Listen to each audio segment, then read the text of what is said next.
I want to store employee and department information inside of a SQL Server database, and to access SQL Server, I'll be using the Entity Framework version 5. If I look at the list of installed packages in a brand new ASP.NET MVC4 Internet application, I will see Entity Framework was added to this project by default. This is version 5 of the Entity Framework, currently in pre-release, but that should be finalized soon. And I want to access the SQL Server through the Entity Framework using this abstraction that I defined earlier, iDepartment Data Source. That will give me access to employees and will give me access to departments. And I just noticed that this property name is wrong. I shouldn't be naming this type. I should be naming this employees. So I'll make that quick correction and do a build to make sure everything compiles. And then, since I need this interface definition in my web project, I will add a reference to that project.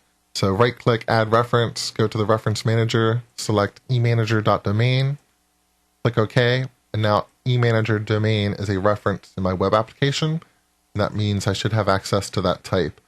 Let me create a folder in the web application called infrastructure. This is where I will put all of the real data access code that talks to SQL Server through the Entity Framework, and it's inside of here where I will add a class, and let's call it Department DB. I want Department DB to be derived from an Entity Framework base class called DB Context that takes care of all the data access stuff that I need. I never have to worry about a SQL connection or SQL parameter or anything like that. And I also want it to implement the iDepartment data source interface that I defined earlier, because I don't want my controllers to know about Department DB directly. I want them to do data access through this interface definition. That just makes the controllers a little more testable. We're not going to go into the unit tests in this module, but also makes them a little more decoupled and flexible. For the Entity Framework to access my employee information, I will need to define properties of type dbSet. dbSet is a type defined by the Entity Framework. It basically derives from iQueryable and iEnumerable ultimately, but we'll have those there so the Entity Framework can get to employees and departments. dbSet also provides functionality for adding and removing employees and departments. The next thing I'll do is implement this iDepartment data source interface, because it defined employees and departments also, but it defined them as type iQueryable of employee. What I can do is I can tell Visual Studio to explicitly implement this interface. That gives me a version of employees that returns iQueryable, that satisfies the contract for iDepartment data source. And when someone calls the employees property through that interface definition, I can just return employees the dbSet type. And let's do that for employees. Let's do that for departments. And believe it or not, this is almost everything that I need to be able to start accessing SQL Server.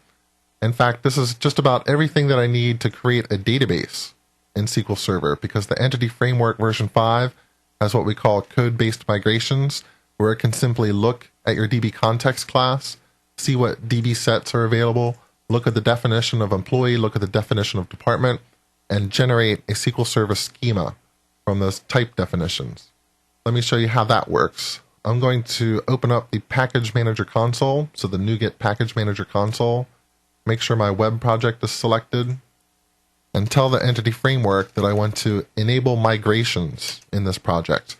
What this will do is create a migrations folder for me in Solution Explorer and add a class called configuration.cs. That's what we see on the screen here. And I'm going to enable a feature known as automatic migrations. Automatic migrations are great when you're a solo developer or working on a small team or just getting started on a project. Essentially what they allow you to do is quickly make changes to your database and keep it in sync with what is in your code without adding any additional code into your solution.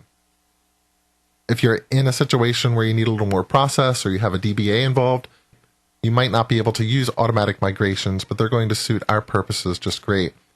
I'll show you how the migrations work here in just a second, but I'll also tell you right now that when a migration runs, that is when you create a database from your C# type definitions, or you change your C# classes and you need to make schema adjustments to accommodate those changes, there is a seed method on this configuration class that can run each and every time that happens.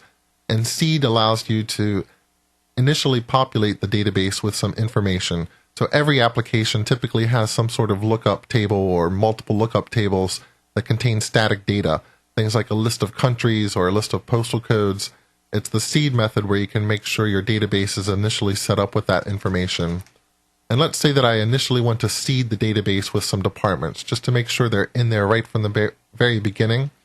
Then I can say context.departments.add or update. This is a method that you really only use during the seeding phase of a migration. It tells the entity framework, take this department and either add it immediately, or if it already exists, then update it. Since we do not know what the ID of a department is at this point, SQL Server is going to manage those IDs, then I can tell the entity framework to look at the name property of a department, and if it doesn't find that name, then add a department. If it does find the name, then update it. So let's create some departments. I want a department for engineering. I want a department, I guess we could have a sales department. If we have sales, then maybe we also need a shipping department. And of course, every company needs the good old human resources department. So now, every time I make a change to the database, a schema change to the database, or create a database with the entity framework, it should make sure that those 4 departments exist in the database. Let's create the database. I'll go back to the Package Manager console. And now I can type update database. And you might say, well, which database? Well, the entity framework will use some conventions to go out, and if it doesn't find a database by a particular name, it's just going to create it. And you can see here that it automatically applied a migration to it. That migration should have had all the DDL statements needed to create tables and foreign key relationships and primary keys to store my departments and my employees. And where does it go? By default, in Visual Studio 2010, it would look for SQL Server Express running. And it would just go up to SQL Express on the local machine and create a database that has the same name as your DB context derived class. So if my DB context derived class is called Department DB, I should find that database in SQL Express. In Visual Studio 2012, it's a very similar story, but by default, the entity framework will use LocalDB. LocalDB is the new version of SQL Express, and it will place the database in a folder called App Data. I'll go here in Solution Explorer and say, show me all files. Now I can see that there's a Department DB database in this folder, so that matches the name, including the namespace of my DB context derived class. I can actually double click that to open it up in Server Explorer. And if I go into tables, I can see there's departments and there's employees. My employees have an ID column, a name column, a department ID, foreign key column. All of that was just created based on my C# type definitions. The entity framework looked at them, figured out what sort of database it would need to store that information. Now, if I want a little more control over where this database is created, what server it's going to, what the name of the database is, I can just tell the entity framework to use a particular connection string. And that's actually something I'm going to do right now. I'm going to delete this database.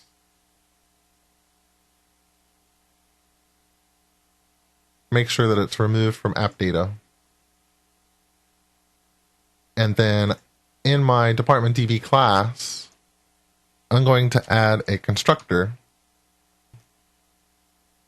When it calls the base class constructor of DB context, one of the parameters I can pass here is an explicit connection string or the name of a connection string. So I'm going to tell it to use default connection. Because if I look in web.config, a default connection has already been created for me by the new MVC4 project template. Default connection in Visual Studio 2012 will just go to localDB. It will create a database called emanager.web. In fact, let's fix this up a little bit. So it's just emanager. .web is the database name in a file that is the data directory. And I can also modify this name also. I could say this should be emanager.mdf. And I wanted to make all these changes because this default connection string is going to be used both by me and my department DB to access employees and departments. But later we will add the ability to let a user log in and register and restrict some of these features to only admins. I want that membership and role information to also be stored in the same database. And ASP.NET has features that will automatically do that for me, but they will need to know the name of a connection string to reach a database. So now everything is in place. Or if I do a build, we're still building. And if I open up the package manager again, I should be able to come out and do an update database. And this time, let me add the -verbose flag, and that will show you all of the commands that are being sent to SQL Server. There you can see there are indexes being created, tables being added, and also a table called Migration History that will contain all of the information about migrations that have operated on this database. And with that in place, let's go into App Data again, and let's show all files and do a refresh to see we now have emanager.mdf, just like I specified in the connection string. And if I open that up, again, we have departments, we have employees. Employees have all the right properties. I can show the data that's in the department table, and hopefully we'll find our 4 departments that we created during the seed method. And there we have engineering, sales, shipping, and human resources. Great. Now let's see if we can get that information into a browser.